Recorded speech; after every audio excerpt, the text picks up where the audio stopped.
नमस्कारम सद्गुरुजी। Namaskaram. सद्गुरुजी, मेरा प्रश्न है, क्या आत्मज्ञान एक धीरे धीरे होने वाली प्रक्रिया है, या ये तब होता है जब हमारा शरीर, मन और ऊर्जा इस बिंदु पर पहुंच जाते हैं जहां वे सभी बिल्कुल सटीक हैं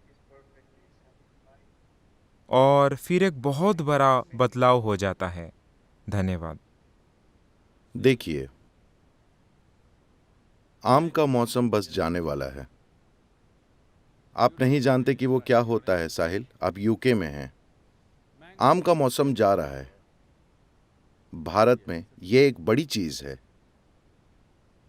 अगर आपने अक्टूबर, नवंबर, दिसंबर महीने में आम के पेड़ को देखा हो, तो आपको उससे कोई मिठास टपकती हुई नहीं दिखी होगी। अचानक जनवरी, फरवरी में फूल आए।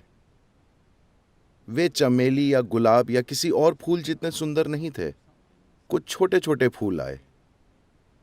मान लीजिए आप नहीं जानते कि आम का पेड़ है और आपने उसे चख कर देखा। आपने एक पत्ता लेकर उसे मुंह से काटा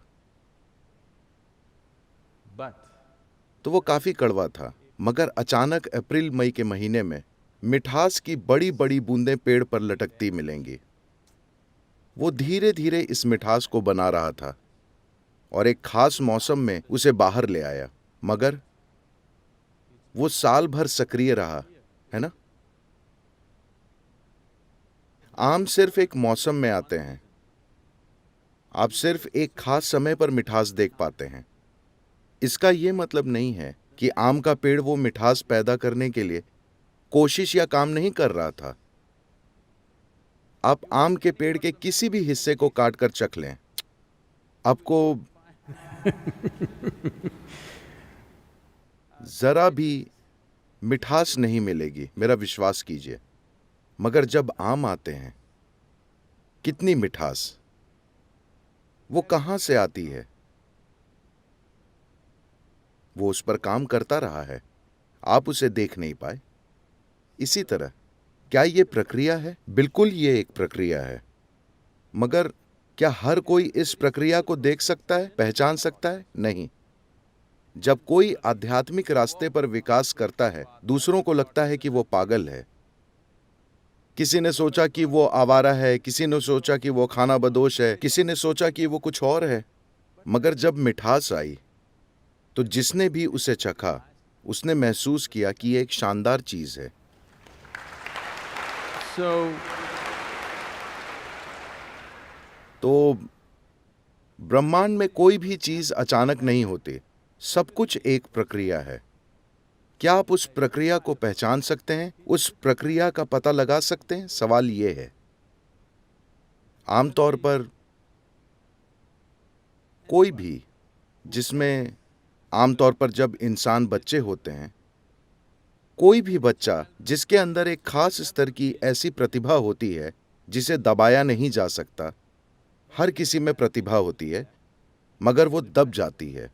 समाज की प्रणाली, उनके अपने डर, अपनी चिंताएं, उनकी सुरक्षा की जरूरतें उनकी प्रतिभा को दबा देती है। हर इंसान में किसी न किसी प्रकार की प्रतिभा होती है, मगर 90% से अधिक लोग कभी उसे बाहर नहीं ला पाते, क्योंकि वे दूसरी चीजों से हार मान लेते हैं।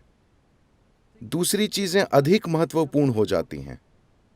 जब आप 12-15 साल के थे तो सोचते थे, मैं ये करूंगा, मैं वो करूंगा, मैं चांद पर जाऊंगा। मगर आपने पड़ोस की लड़की को देखा और उसे चांद बुलाना शुरू कर दिया। चांद गायब हो गया।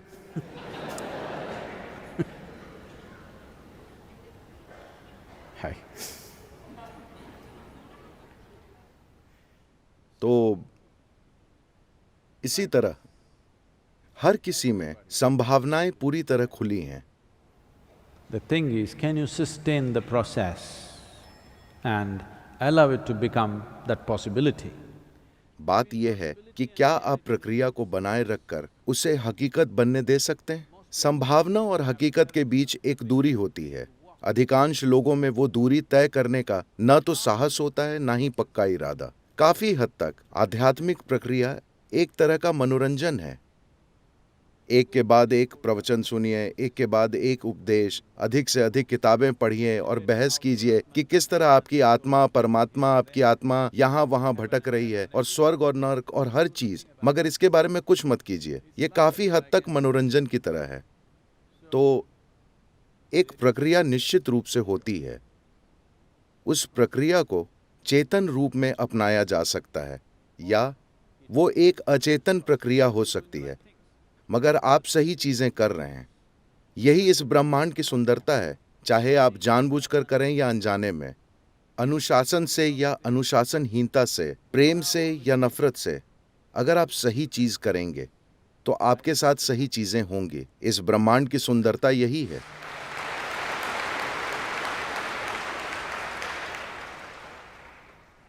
तो शंकर, आदि शंकर ने कहा, योग रतोवा भोग रतोवा। किसी तरह, योग से या भोग से, किसी तरह उसे कीजिए।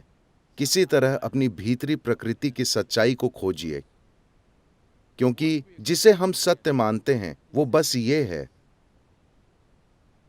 जो भी जीवन के सभी स्तरों पर काम करता है वो सत्य होगा, है ना? जो भी वाकई जीवन में सभी स्तरों पर काम करता है वो सत्य होगा। आप अपने जीवन में जो भी जानते हैं उसे अभी जांचिए, क्योंकि आपके पास एक मन है जो कल्पना कर सकता है।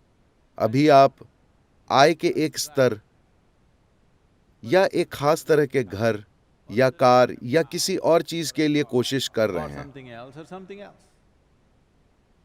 खुद को जीवन के अलग अलग स्तरों में रखकर देखिए कि क्या वो चीज फिर भी आपके लिए बहुत मायने रखती है। देखिए, मान लीजिए कल नहीं, मान लीजिए 100 साल बाद आप अपनी मृत्यु शैया पर हैं। Just see. देखिए कि क्या आपके गहने, आपका मेकअप, आपकी कार उस दिन आपके लिए कुछ मायने रखेगी। इसका मतलब ये नहीं है कि आपको आज ही उन्हें त्याग देना चाहिए, बस आपको उन्हें उनकी जगह पर रखना चाहिए, उन्हें अपने दिल में नहीं ढोना चाहिए। There is a difference. किसी चीज का इस्तेमाल करने और किसी चीज द्वारा इस्तेमाल किए जाने में एक अंतर है। अधिकांश लोग नहीं जानते कि जो चीजें वो खरीदते हैं उनका इस्तेमाल कैसे करें। उनकी खरीदी चीजें उनका पूरा इस्तेमाल कर लेती है। वे इंसान को दास बना रही हैं। ये ठीक नहीं है। तो अगर आप बस ये ध्यान रखें कि आप किसी चीज द्वारा इस्तेमाल नहीं किए जा रहे हैं, आप समझते हैं कि हर चीज की आपके जीवन में सीमित भूमिका है। आपकी शिक्षा की सीमित भूमिका, आपके करियर की सीमित भूमिका, आपकी शादी की सीमित भूमिका, आपके रिश्तों की सीमित भूमिका, आपकी दौलत की सीमित भूमिका, हर चीज जो आप कर रहे हैं उसकी सीमित भूमिका। अगर आप समझते हैं कि कोई चीज कहाँ शुरू और कहाँ खत्म होती है, फिर आपको कुछ करने की जरूरत नहीं है। आध्यात्मिक प्रक्रिया चालू रहती है। जब मौसम सही होगा, फूल खिलेंगे और आम आएंगे।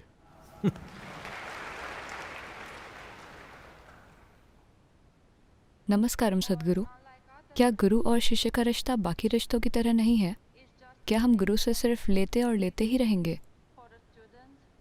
अब अगर आप वाकई सिर्फ लेते ही रहें तो मैं हमेशा के लिए आपका आभारी रहूंगा।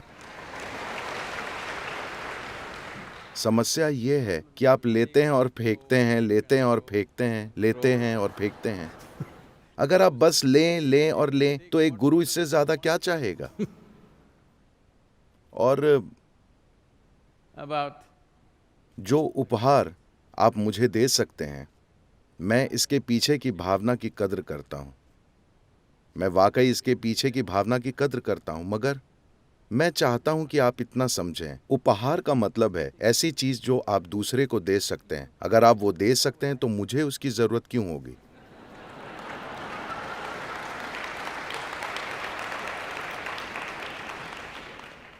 अगर आप उसे दे सकते हैं तो निश्चित रूप से मुझे उसकी जरूरत नहीं है। लेकिन you can. आप गुरु के नाम पर आप उसे किसी जरूरतमंद बच्चे को दे सकते हैं।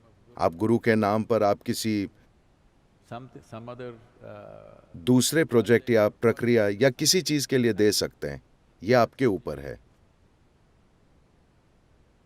अब अगर आप वाकई अपने गुरु को उपहार देने को लेकर गंभीर हैं, तो ये समझने की जरूरत है कि आप जो बात एक खास with a certain, what to say, with a certain अपने अंदर थोड़ी परेशानी के साथ कह रहे हैं, क्या ये सिर्फ लेने और लेने के बारे में? कृपया बस लीजिए और लीजिए, लीजिए और फेंकिए मत, ठीक है?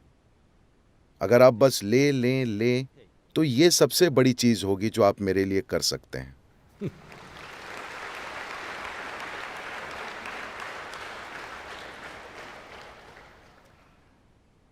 अब इस गुरु पूर्णिमा पर किसी रूप में अगर आप वाकई एक उपहार देना चाहते हैं, किसी रूप में you offer something that is you. आप कुछ ऐसा भेंट करें जो आप हैं, कोई ऐसा सामान नहीं जिससे आप छुटकारा पा सकते हैं। आज आप अपने सबसे बुरे हिस्से को मुझे दे दीजिए, ठीक है? मैं वे सुंदर चीजें नहीं मांग रहा जो आपके अंदर है। I am not even asking for your love. मैं आपका प्रेम भी नहीं मांग रहा।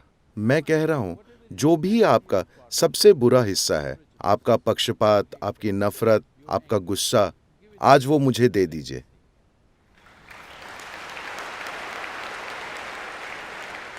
क्योंकि मैं आपको बताना चाहता हूं, अगर आप अपना गुस्सा मुझे दे देंगे, गुस्सा जबरदस्त ऊर्जा होती है, आप जानते हैं? मैं जानता हूं कि गुस्से को किसी शानदार चीज में कैसे बदलना है।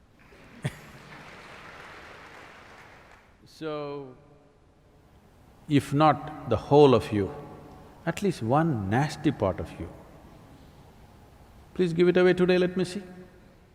तो अगर खुद को पूरा नहीं, तो कम से कम अपना एक बुरा हिस्सा, कृपया वो आज दे दीजिए। क्या आप कर सकते हैं? अगर आपको लगता है कि आप कुछ देना चाहते हैं, मैं इसलिए आपको बता रहा हूं क्योंकि इस दिशा में कई प्रश्न पूछे गए हैं। इस धरती पर जो सबसे महान चीज या सबसे महत्वपूर्ण चीज होनी चाहिए, An inward moment within human beings.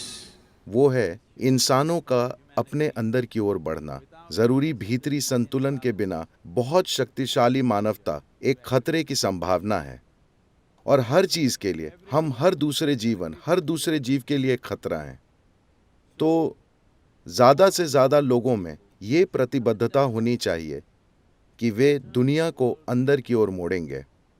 अगर आप जीवन में पहले ही बहुत उलझ चुके हैं, तो कम से कम अपने बच्चों को उस दिशा में भेजिए कि वे दुनिया को अंदर की ओर मोड़ने की कोशिश करेंगे, क्योंकि अगर इंसान और इस धरती के बाकी जीवों को इस धरती पर अच्छी तरह रहना है, तो ये बहुत महत्वपूर्ण चीज है जिसे होना चाहिए, वरना कोई दूसरा रास्ता नहीं है।